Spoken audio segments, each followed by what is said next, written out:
And now for something completely different. It's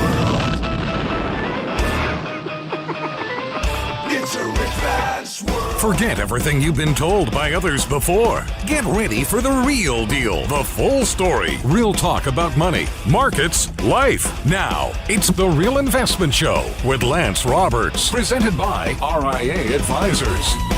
Well, today is the day, and this is where it all kind of comes together now. The good news this morning, right out of the gate, futures are already up this morning on the markets, 356 points on the Dow.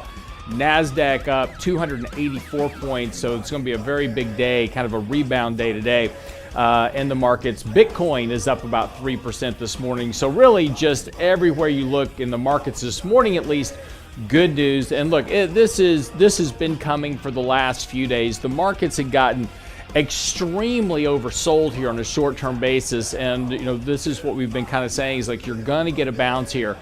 Now, don't equate a bounce to a end of the sell-off and that we're about to have another massive rally in the markets back to all-time highs. There's a lot of things coming up here in the very near future that may limit how much upside there is to the markets. But nonetheless, we're going to get a fairly decent bounce this morning, and we'll go over the technicals here kind of in just a moment. But, the big news today, of course, is the Federal Reserve this afternoon will be announcing their latest FOMC policy meeting minutes and really just talking about their view on inflation and their need to hike rates, taper the balance sheet. The big question here is the Fed, after this sell-off in the markets that we've had, now going to be as aggressive as they were talking about in November? That's going to be the big question for the markets. If the Fed comes out today and they are as aggressive or even potentially more aggressive or hawkish in terms of fighting inflation,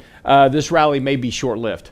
We'll see what happens. If they come out and they are a little bit more dovish in terms of kind of backing off the idea that they're going to have to aggressively hike rates and they're going to have to taper their balance sheet faster than expected, if they don't change the language much from the kind of the November meeting where we really started getting this kind of first kind of more hawkish stance by the Fed and Fed members that were speaking publicly, if they back off of that a little bit here, just kind of soften the tone a bit, markets are going to like that, and we're probably going to see this reflex rally continue. Now, the question is going to be, of course, where will that rally go to? That's going to be the things we're going to be kind of sorting out here for the next few days.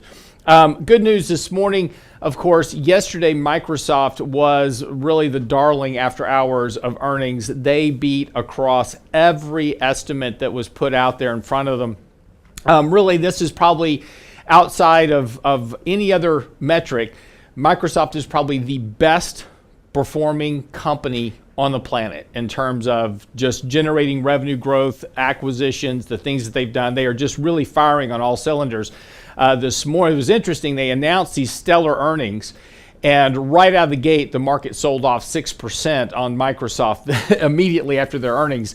And then people actually read the earnings report and said, wait a second, this is actually very good news. So whoever was selling 6% lower, was whipsawed very quickly. The stock was up more than 3% after hours last night. It's going to be up more this morning. So again, you're going to see a lot of this kind of action in markets over the course of the next few days. You're going to see these kind of big pops because we had these big sell-offs on the way down. You're going to see equal types of bounces on the way back up. Now, again, there's a couple of important things to pay attention to here. First of all, over the last 2 days in particular, we've had some very good accumulation in the market. So we've seen a lot of buying. Markets sold off and then they would rally back in the afternoon. That was showing signs of accumulation. Most importantly, markets held those important lows all the way back here from October of 2020. So, if you've been out of the market for the last couple of months, you didn't miss anything because markets are right back to where they were last October. But again, markets now very oversold on multiple levels, and we're not seeing really just yet a strong conviction to buying as much as you would think you would have at the moment. So we're going to see if that picks up here over the next couple of days.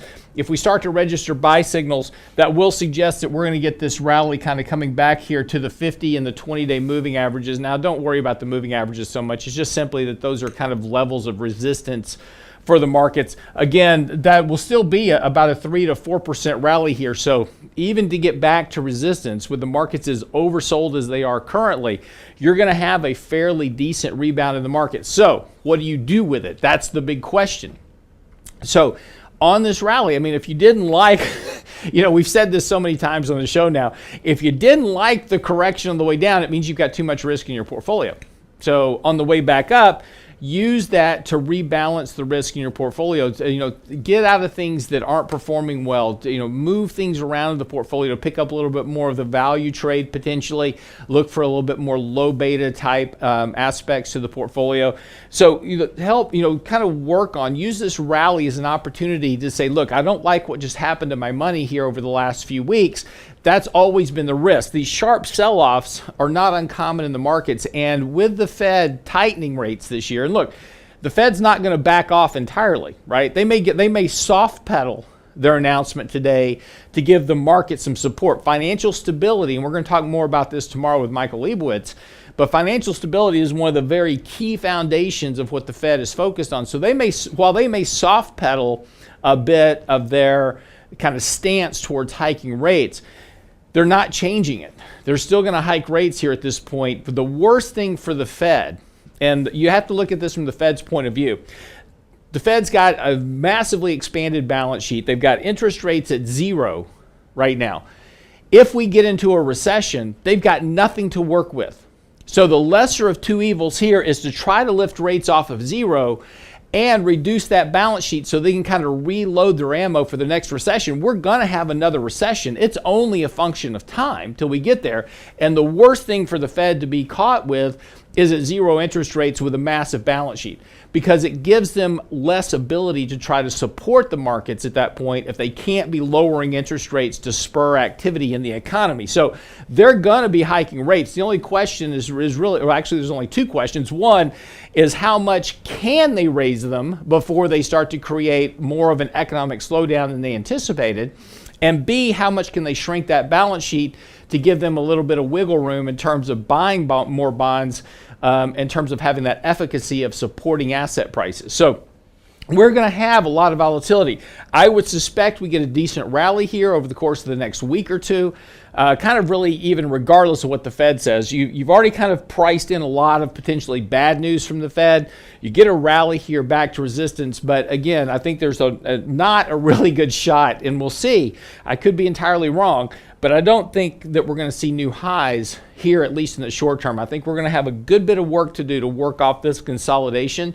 And particularly in the fact that we don't have a lot of monetary support coming into the markets from either fiscal policy or monetary policy either way. So again, just something to kind of watch on. I know this last couple of days has been very trying in particular for markets. So again, this is kind of the point here to kind of work your way through this. Just kind of pay attention to what's happening, because again, I think we'll get a good rally here, but that's something that probably you definitely want to use to rebalance risk in your portfolios. And we'll be talking more about that here over the next few days. Also on our 3 minutes of markets and money, we'll certainly keep you up to this. All that you'll find at our YouTube channel. So simply go by the Lance Roberts Show on YouTube, and you'll find all of our podcasts and videos there as well. Be right back after the break, pick up with more of what's going on in the markets and your money right here on The Real Investment Show.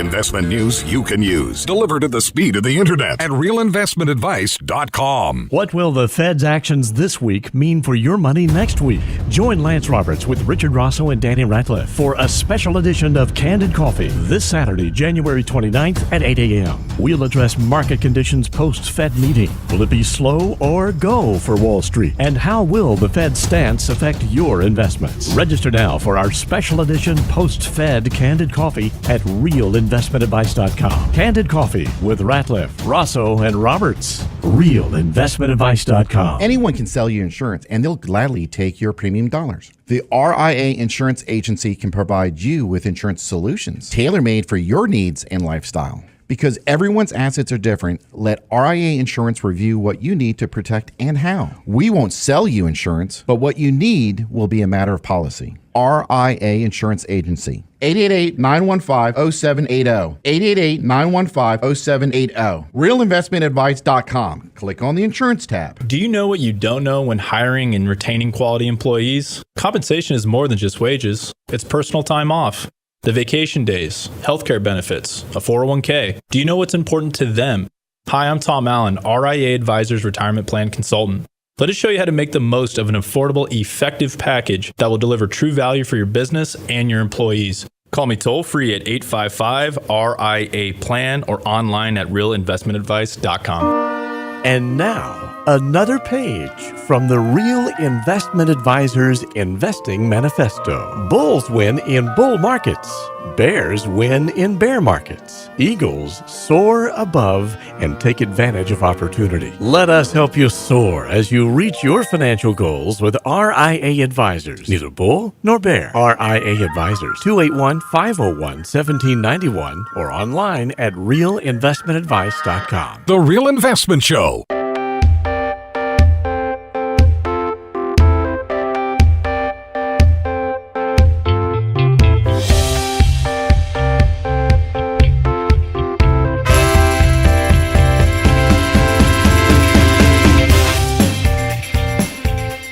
So, yes, as I was saying a second ago, today is, of course, two things that are going on right now. Importantly, is that obviously the Fed's what everybody's focusing on here at the moment. You know, what is the Fed going to say today? What are they going to do? That's going to move markets for sure.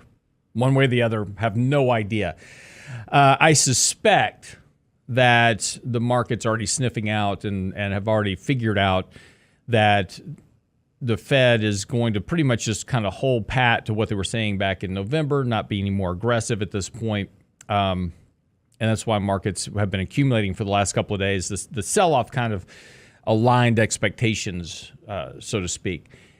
Now, again, you know, when you take a look at the overall index, now this is kind of the important thing. If you take a look at the overall index, yes, markets are down, 10, 11% for the year, going back to October lows. And that's what you see on the surface. And we wrote an article about this just recently on the website, talking about how passive investing is hiding the bear market. Underneath the surface, and we kind of use an iceberg as an example. You know, when you see an iceberg out in the ocean, you see the top 10% of the iceberg. The other 90% is below the surface. And that's kind of what's happening with the markets, is that top 10% of the stocks in the index, Apple, Microsoft, Google, Amazon, et cetera, those have what's been supporting the indexes for the most part. Yes, they're down, for sure. They're down in price. But they're down kind of with the equivalent of the overall market. Below the surface, once you get to that bottom 90%, that's where the real devastation has been. There's a lot of companies below the surface that are down 40, 50, 60% or more this year. Just an example, we've picked on kind of the ARK ETF, ARK Innovation ETF. Just as an example, though, it's down 22% since the beginning of the year. So that tells you kind of what's happening below the surface. So, it's kind of this idea that at the front, you see this house in the front and it's all beautiful, it's pretty, and then you open the door and it's just, devastation behind it because the back half of the house was hit by a tornado, right? Front half of the house is completely fine. Back half of the house completely gone. And that's kind of what the market has been like. And it's had this facade of, hey, yeah, markets are down a little bit, not a lot, it's okay. But actually, there's a lot more devastation to the overall market. Now, there's good news to that as well, which is there's going to be some really good opportunities in here to pick things up. Now, and one of the mistakes that investors make is they have to think that they've got to buy the exact bottom. I've got it. If I don't buy the exact bottom, I miss the whole trade. And that's not true. A lot of these stocks that are down 30, 40, 50, 60%, there are some good companies in there that were they were just way overpriced, right? And they had to correct that overvaluation problem. And now a lot of that overvaluation problem has been fixed. Now, again, you've got to be careful. What you think is a good company doesn't necessarily mean it's a good company. I've got friends that are avid bikers, and they love their Peloton, right? Doesn't mean just because you like the Peloton bike doesn't mean it's a good company, right? They're having all kinds of problems. So you've got to sort through the rubble, and do your homework. You're going to have to start going into examining, balance sheets and income statements. Do they generate revenue? The technicals look terrible on these stocks. You definitely wouldn't use technical analysis to try to find these stocks. Now, once they start to bottom and once they start to find some footing, technicals will start to be a little bit more beneficial. But in the short term, they're terrible. They've just broken every moving average, every stop level, et cetera. So technicals aren't going to be that beneficial, but fundamentals, this is where fundamentals really start to matter. And look, we've been in a market for the last few years that fundamentals just haven't mattered at all. It didn't matter what was going on with the stock. You could look at it and say, well, the stock's trading at 30 times price to sales. Doesn't matter, it just kept going up. But there's some great companies out there that have been under a lot of pressure that are going to provide a good opportunity. And look, we can just talk about Microsoft, for example. Microsoft's had a fairly decent correction here. It was getting overpriced, but they just continue to fire on all cylinders. As we said just a moment ago in kind of the opening monologue, is that their earnings were just outstanding, really across the board. There was very little dirt on their earnings report. The only kind of weakness that kind of showed up was in their cloud computing services. Came in at 46% growth on a year-over-year basis, ahead of expectations, but the high-level whisper numbers where people are going, they should get 50, right? You try growing a business at 50% a year. If you're clipping off 46% a year growth, I'll buy that all day long. And, that's kind of the important thing. So, there's a company that you can look to start adding into or buying, right? But again, doesn't mean you have to buy it today. Wait, you can wait through today and let's see kind of where this market goes today as we begin to kind of, get through the Fed meeting. Let's find out what the Fed meeting is to say. There's no rush to come in and start buying things. We've got time. And you're going to miss the bottom. There's a lot of stocks that are trading 3 and 4 standard deviations below their mean. They're going to have nice, strong rallies potentially today right out of the gate. Doesn't mean you've missed anything. Let's get through the Fed announcement. Let's see what the Fed says. If the Fed comes out and says something, I don't expect they will, right? I don't expect they will at all. I think they're going to pretty much try to figure out how to be a little bit more dovish on their announcement, particularly when Jerome Powell is speaking. Because again, as I said, financial stability is so very important to the Fed. And after this current bout of selling, they're paying attention to this. So they're going to try to figure out how to thread that needle of saying, we're going to hike rates and we're going to tighten, but everything's fine. Don't worry about it. It's all good. We got this. Will be the Fed's mantra today. And I suspect the markets will like that, and that after just the shellacking that markets have taken over the last few days, that we're going to have a decent rebound rally in the markets. Now, where we go to after that is an entirely different question. There's a lot of headwinds for the markets, as we've been talking about really ever since the end of last year, about, look, there's lack of liquidity coming in. There is there are no more, fiscal policy programs of checks to households and those type of things. It's not coming. So the markets are kind of on their own right now, and you've got, you're going to see a peak in inflation. You're going to see a peak in economic growth. You're going to see more deflationary pressure show up by the end of this year. And that's going to change the dynamic of the markets. I'm writing an article right now, I'll have it out probably Monday. A lot of people piling into the hard asset trade. I got to buy commodities because of inflation. Inflation has a very long history of booms and busts. And right now, sure, commodity prices are having a nice boom going on. But, if we start getting more deflation, as I suspect we will by the end of this year, that trade's going to come up short. So, again, you've got to kind of come back and look at, where is the market headed? Deflation is going to be the bigger story over the next 2 years in particular. And this is particularly as the Fed hikes rates. And so what companies and what assets are going to perform better in a disinflationary, deflationary environment as we go forward? So these are just things to think about. And, I know it's easy to get caught up into the trade of the moment, but you got to look at the longer term picture is that now if you're trading commodities, it's fine, right? What I'm talking about right now is people that are putting all their money into an inflation growth story, and they're expecting to hold this long term. And these typically don't turn out well. And we see, more losses of capital than what people can expect. And I'm getting a lot of emails from people right now. It's like, well, I own the stock because of the dividend. I'm just going to hold it for the dividend. That works out great until you lose 30, 40, 50% of your portfolio value, and then holding it for the dividend doesn't work so well because generally they cut the dividend at that point as well. We've just seen that repeatedly throughout history. So be careful with kind of armchair type portfolio strategies. Things change. Commodities trade now, won't be a commodity trade later. Growth out of favor now will be growth in favor later. So again, it's just the markets change, and as with anything, you have to adjust your portfolio strategy and adjust your portfolio to adopt for this evolution in the markets. There's a reason that dinosaurs aren't still around, right? You evolve or perish, and they didn't evolve.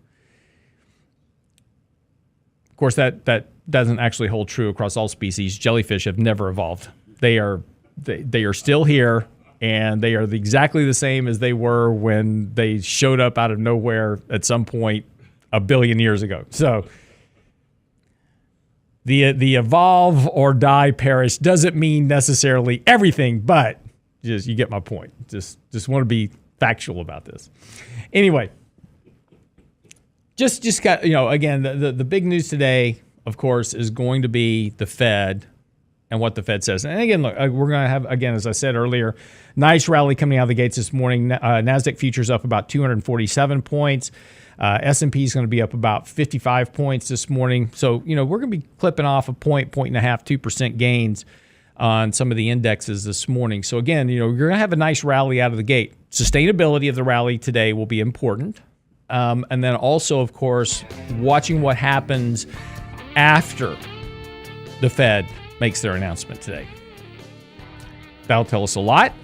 And then from there, we can start thinking about what our next moves in our portfolio are going to be. Of course, we'll keep you up to date. We'll talk about more of this. We're going to analyze the Fed tomorrow, talk about positioning in the markets post-Fed, and potentially what the rest of the year outlook looks like. Now, as Brent played earlier, we have a special Candid Coffee coming up on Saturday. I'm going to join both Richard and Danny to talk about the outlook post-Fed this weekend, what to do with your money and markets. Go by the website, realinvestmentadvice.com, to get signed up for Candid Coffee. It's this Saturday morning at 8 o'clock.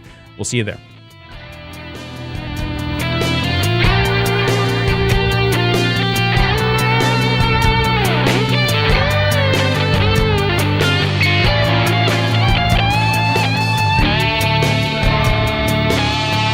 The Real Investment Advice blog. It's required reading for the informed investor. Catch it today at realinvestmentadvice.com. What will the Fed's actions this week mean for your money next week? Join Lance Roberts with Richard Rosso and Danny Ratliff for a special edition of Candid Coffee this Saturday, January 29th at 8 a.m. We'll address market conditions post-Fed meeting. Will it be slow or go for Wall Street? And how will the Fed's stance affect your investments? Register now for our special edition post-Fed Candid Coffee at realinvestmentadvice.com. Candid Coffee with Ratliff, Rosso, and Roberts. Realinvestmentadvice.com. Anyone can sell you insurance, and they'll gladly take your premium dollars. The RIA Insurance Agency can provide you with insurance solutions tailor-made for your needs and lifestyle. Because everyone's assets are different, let RIA Insurance review what you need to protect and how. We won't sell you insurance, but what you need will be a matter of policy. RIA Insurance Agency. 888-915-0780. 888-915-0780. RealInvestmentAdvice.com. Click on the insurance tab. And now, another page from the Real Investment Advisors Investing Manifesto. A passive investment portfolio requires active risk management. It's not a choice, it's necessity. Diversification doesn't protect against risk of loss. Let us actively help you reach your financial goals with RIA Advisors. Neither bull nor bear. RIA Advisors, 281-501-1791 or online at realinvestmentadvice.com. Can't catch the whole show now? Listen to our podcast later at realinvestmentadvice.com. Several of my neighbors all bought Pelotons. They are now coat racks, which is usually the case with home exercise equipment. We burn through treadmills probably once a year. We never buy a new treadmill. We buy treadmills on Facebook for like $100 because people go buy these treadmills, they turn them into coat racks. The Real Investment Show podcast. Same show, your schedule. The best part is, in a lot of cases, they'll deliver them to your house for free. At realinvestmentadvice.com. Small businesses are discovering that attracting and retaining top talent come down to more than just salary. In today's highly competitive job market, compensation is more than just wages. Hi, I'm Tom Allen, RIA Advisors Retirement Plan Consultant. Healthcare and retirement plans can make the difference in hiring and retaining the best employees. We can show you how to build an affordable, effective employment package that delivers true value for your workers and your business. Call me toll-free at 855-RIA-PLAN or online at realinvestmentadvice.com. Real Investment Show podcasts are now available from Stitcher Smart Radio at Stitcher.com. Hi, Lance Roberts here. If you're like most people, your 401k plan represents the bulk of your retirement assets, and unfortunately for many, managing your 401k plan can be difficult. There's so many choices, so many things to consider. With just a quick email, a couple of questions, you can put RIA Advisors to work for you managing your 401k plan. It's a quick and easy application. Just simply click Ask a Question at realinvestmentadvice.com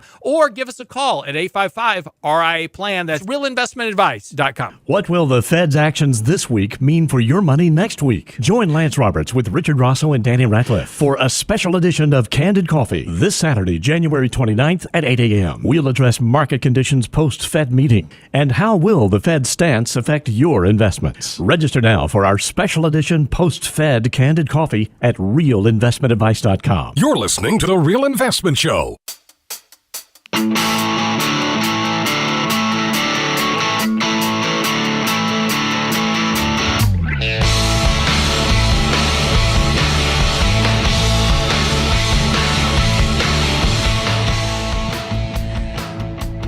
And welcome back to the show this morning. I'm Lance Roberts. It's 6:30 as we kind of get this Wednesday edition of the show underway. Did you ever see the movie Contagion with Dustin Hoffman? And I may have caught a glimpse of that. Rene Russo, Yeah. Dustin Hoffman, and forget the other guy. That guy. Yeah, no, he's very famous, and I just can't think of him. He was in. He's been in a million movies, but I'll think of it in a second. And the interesting part about that movie is that it's about this rhesus monkey that gets brought over illegally into the United States, and he's carrying a virus, and the virus starts to spread, and there's Contagion is not the right. It's Outbreak with Dustin Hoffman. Sorry, wrong title. There is a movie called Contagion, by the way, but Outbreak's the one we're talking about. And that was Matt Damon. No, yeah, In Contagion. That's correct. So anyway, what's interesting is that it's about this. How a virus spreads, right? How you get an outbreak, how you get a pandemic type thing, right? Yeah.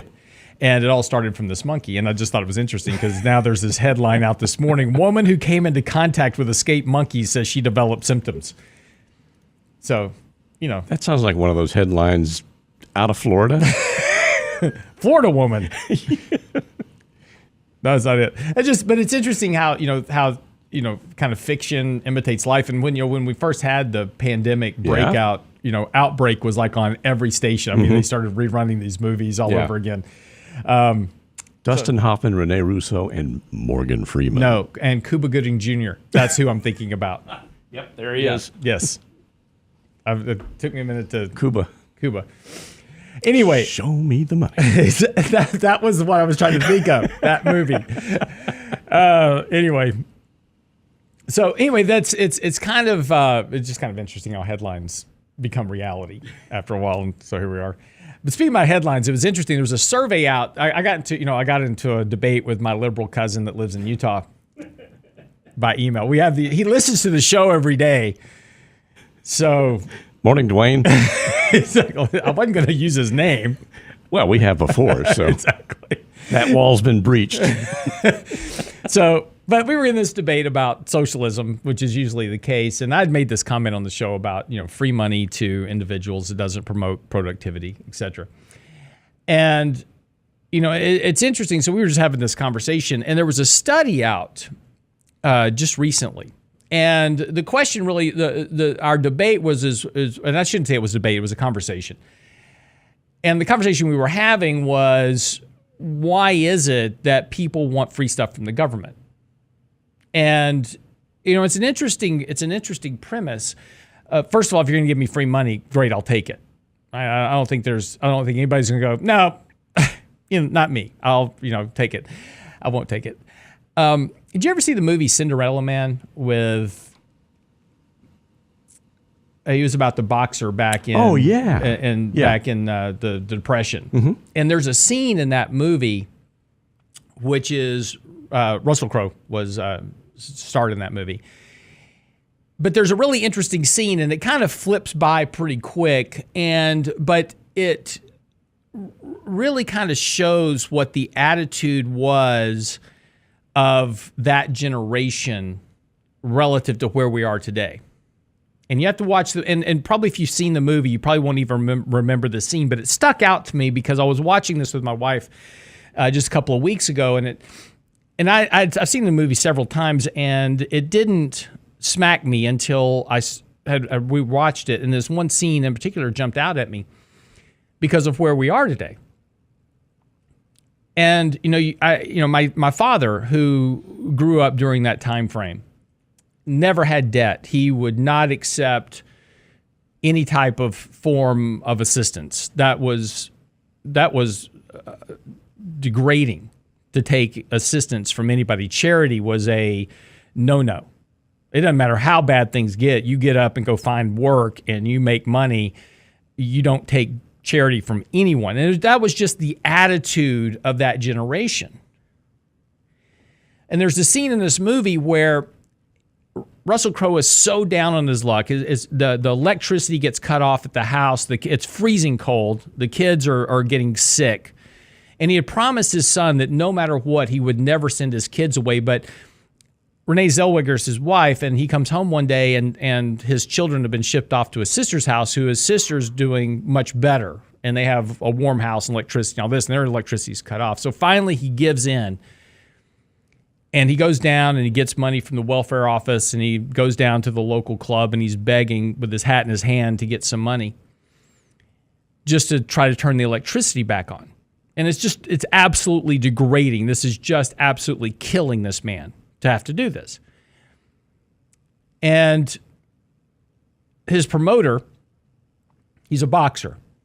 And he'd been drummed out of the boxing game because he had basically not done well in a fight. Nobody wanted him around anymore. Kind of lost his edge. And his promoter comes to him and says, I got you one fight. One fight.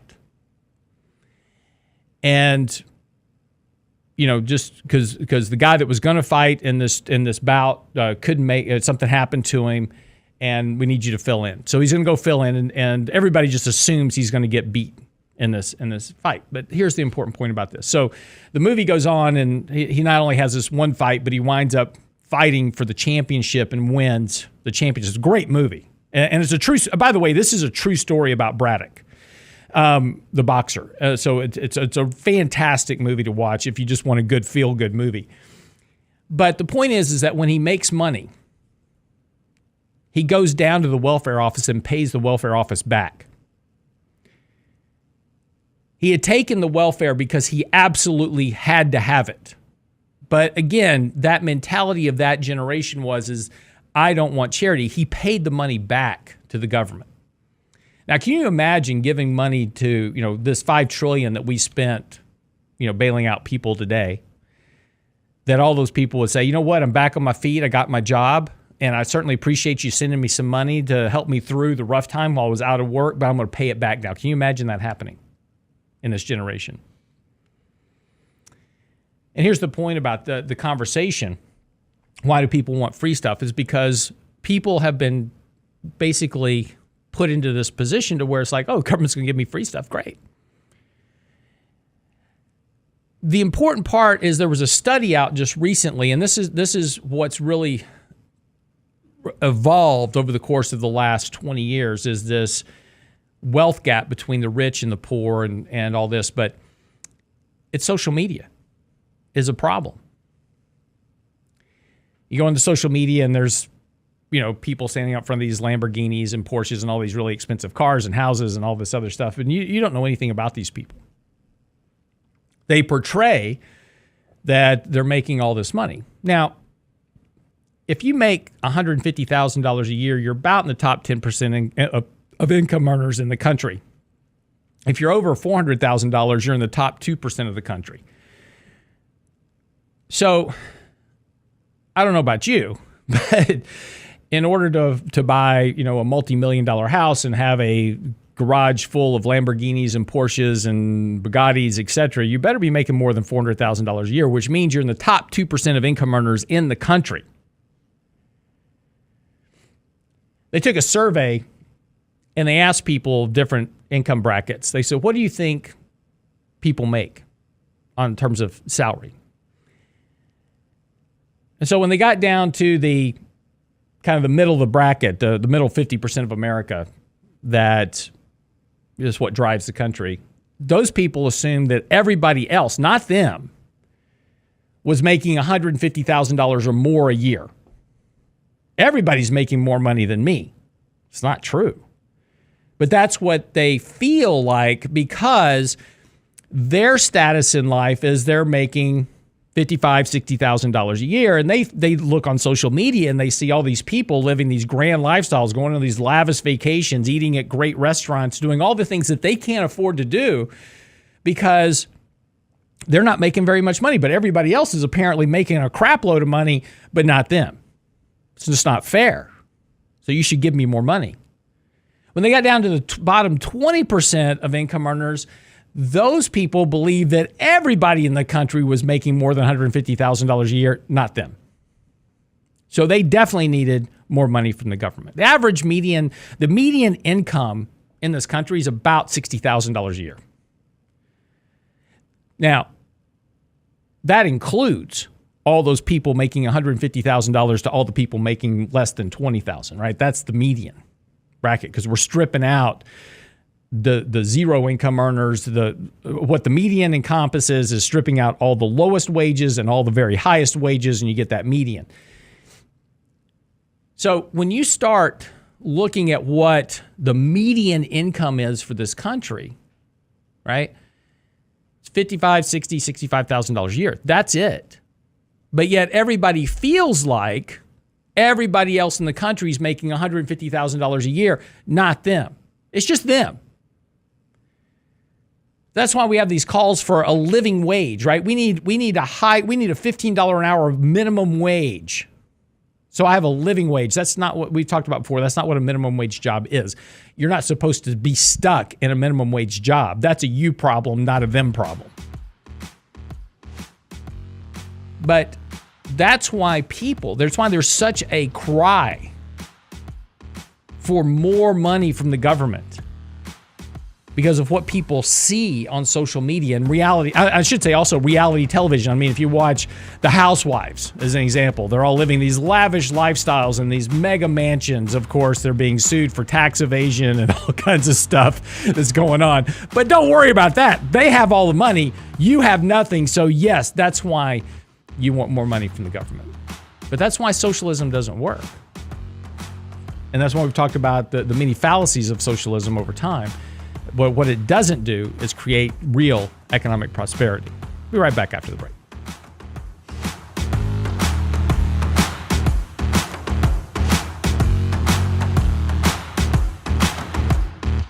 Get daily investment news you can use, delivered at the speed of the internet at realinvestmentadvice.com. What will the Fed's actions this week mean for your money next week? Join Lance Roberts with Richard Rosso and Danny Ratliff for a special edition of Candid Coffee this Saturday, January 29th at 8 a.m. We'll address market conditions post-Fed meeting. Will it be slow or go for Wall Street? And how will the Fed's stance affect your investments? Register now for our special edition post-Fed Candid Coffee at realinvestmentadvice.com. Candid Coffee with Ratliff, Rosso, and Roberts. realinvestmentadvice.com. Anyone can sell you insurance, and they'll gladly take your premium dollars. The RIA Insurance Agency can provide you with insurance solutions tailor-made for your needs and lifestyle. Because everyone's assets are different, let RIA Insurance review what you need to protect and how. We won't sell you insurance, but what you need will be a matter of policy. RIA Insurance Agency. 888-915-0780. 888-915-0780. realinvestmentadvice.com. Click on the insurance tab. What worries you about your money? Enhance your financial success with RIA Advisors' free financial planning tool, MyBlocks. It's our online modular manager for your money and your life. Does your vision of retirement match up to reality? MyBlocks can help to determine how much you'll need and how you can achieve. Create your own personal financial vision for the next decade with MyBlocks, our free tool at RIAadvisors.com. Click on the Client Portal tab, RIAadvisors.com. And now, another page from the Real Investment Advisors Investing Manifesto. Manage risk and volatility rather than trying to manage gains. You don't have to be right all the time. Long-term investing success is a 70% gain. Let us help you reach your financial goals with RIA Advisors. Neither bull nor bear. RIA Advisors, 281-501-1791 or online at realinvestmentadvice.com. The Real Investment Show.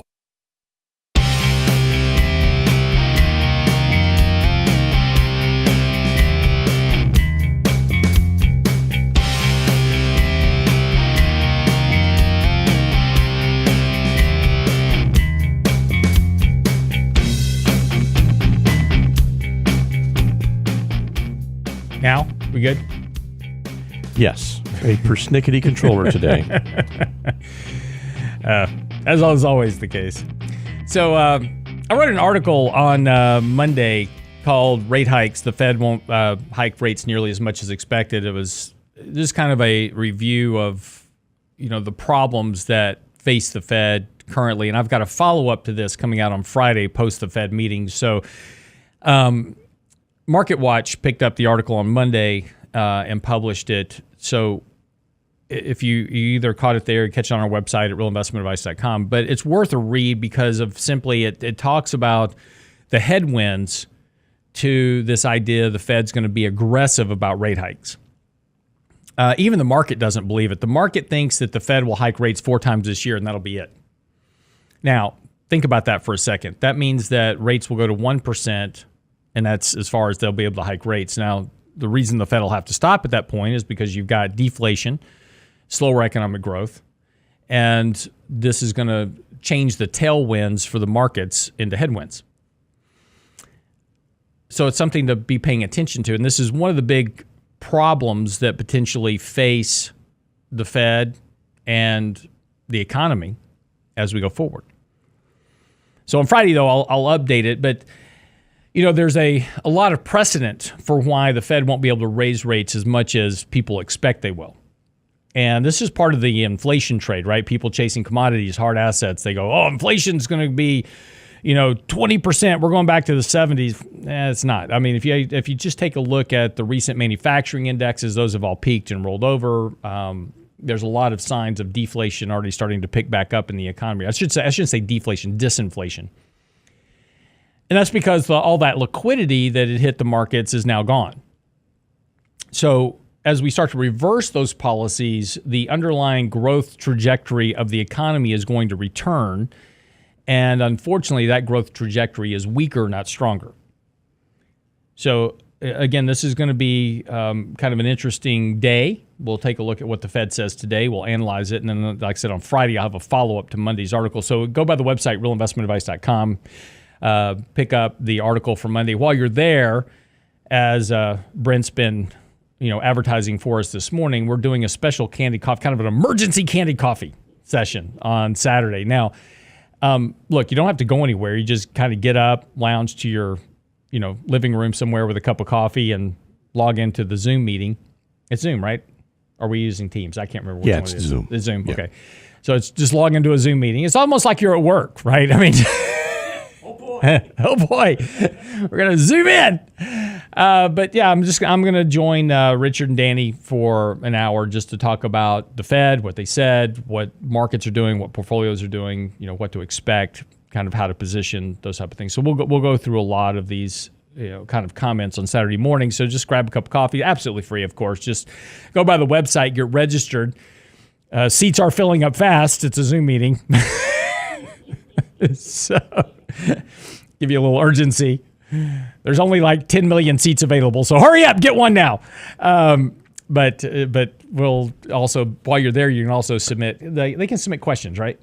Yes. Yeah. So when you're logging in to get registered, you can submit a question, and we'll try to get through the questions on Saturday. So ask good questions, because if you ask stupid questions, we're not going to answer them. But ask a good question. You'll get run. That's good questions, and we'll cover those, and we'll get a lot of the same ones, and of course that we'll do that on Saturday. So anyway, a couple of things. Also, get by the website. Also, at realinvestmentadvice.com. Go by the website. Every Friday, I do a kind of weekly market wrap with Adam Taggart of Wealthion, and we're working in partnership with Wealthion now to provide investment management services for them. But every Friday, Adam and I do a kind of a weekly market recap. And we've done a couple. We post that on our website right there on the front page. So if you go to the website right now, realinvestmentadvice.com, right there at the top of the page above the fold, you'll see the weekly market recap. And there's a picture of me and Adam together, because we're like best buds. We're like this. And but we're gonna do that. We're doing that every Friday, so it's really kind of it's a nice piece, because it's kind of a great way to wrap up the week, talk about positioning, talking about what happened this week in terms of the markets and the Fed and those type of things. So we're gonna do that every week, and so I think it's a really good kind of add-on tool that you can get at the website, just to kind of help you keep abreast of what's happening in the markets. Of course, while you're there, you can get access to our latest radio show, our 3 minutes on markets and money, just lots of stuff going on. And we'll be launching a podcast later this year. It never stops. Keeping everybody busy. So. Oh, yeah. Oh, yeah. Anyway, all right. So as I said earlier, the market is going to open up fairly strong this morning. Again, not surprising. Very oversold on a short-term basis. I mean, we're talking about markets being 3 and 4 standard deviations oversold. And that there are some indications. If you take a look, for instance, at the relative strength index, some of the kind of technical indicators, there are some technical indicators, like the number of stocks trading at four-week lows. Okay. There are a number of indicators that are at levels that we haven't seen since March of 2020. And the market's down about 1/3 of what was happening in March of 2020. So it just kind of really shows you how much negativity has come into the markets here just recently and very quickly. And a lot of this, as we've discussed before, has to do with passive investing, and how passive ETFs, because of the way they work, are supporting the overall index, while underneath the index, there's just this complete devastation going on. Stocks down 50, 60, 70% or more. So again, it's really been a function of how you're investing your portfolio right now, and what kind of risk you're taking. And if you've been taking a lot of really speculative risk, you've paid a price for that. If you've been kind of balanced between value and growth and buying fundamentals and good quality companies, it hasn't hurt near as much. So it's important to understand the dynamics of the markets where we are. But now we're about to get into a really interesting phase here going forward, because over the last couple of years, since March of 2020, you had all this fiscal liquidity coming in. So everybody was armed with a $1,400 check and a Robinhood app. They were out buying all kinds of stocks. It's great. And that really lifted this market up. And so over the last couple of years, it's been buy beta. right? Buy stocks that are the most volatile because those go up the most. So I'm buying beta for the last couple of years.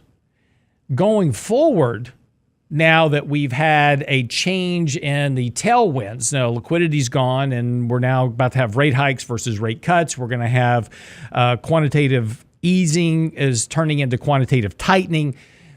So those tailwinds that were supporting this beta movement in the portfolios over the last, or I should say markets over the last 2 years, is now going to turn into a very different environment to where you want to buy alpha. And what that means is that now is, and going forward, is going to be where you want to start focusing on buying quality and, importantly, buying conviction. And this is going to be very important where you start looking for companies that are well-positioned, have strong fundamental underpinnings, have the ability to operate and grow in an environment where you are getting higher rates, and you are getting slower economic growth, and you are in a position to where these companies aren't dependent on the Federal Reserve, doing QE into markets. So this is going to be really, as we move forward, thinking about where do I want to be positioned, and you're going to have a real conviction to these companies because it's going to be a much more challenging year. We've talked about this previously. Is that, last year, as I was actually talking about with Adam last week on the market recap, is saying like the word last year was inflation. The word this year is going to be volatility, and it's already started out that way. So, but again, this is the time, as I said earlier in the show today, this is really going to be a time to start kind of rethinking about your portfolio. So again, what works well in a deflationary environment or a disinflationary environment, as you get higher rates, as you get slower economic growth, that is going to lead to disinflation, that is going to lead to deflation. So what assets perform better? And you have to think about this in terms of not only just domestic stocks, but international stocks versus domestic stocks, emerging markets versus domestic. Emerging markets, what drives their economic growth and what drives their value, right? That's the commodity trade. So will the commodity trade continue in a disinflationary environment? What's that impact? What happens with the dollar in this type of environment? Does the dollar get weaker or stronger? These are all the things that you're going to have to start thinking about in terms of positioning your portfolio. And what was working over the course of the last few months doesn't necessarily mean that that's going to continue to work over the next few months. And we have seen these very vicious, rapid rotations in the markets to where we have something that is grossly oversold, gets grossly overbought in just a matter of a few months, right?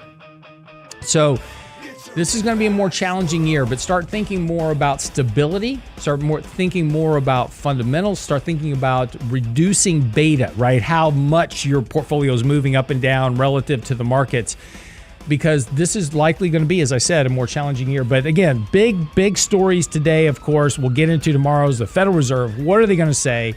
What does that mean for the markets? How are the markets going to react? That's going to be the big question. And, are they going to be a little bit more dovish today than hawkish, which wouldn't surprise me if they start trying to backpedal a little bit after the recent bout with the financial markets. But more of that coming up tomorrow. Get by the website, realinvestmentadvice.com. That's realinvestmentadvice.com. There's so much stuff there for you right now. Get by the website, realinvestmentadvice.com. See you back here tomorrow. 3 minutes on markets and money. Be up shortly.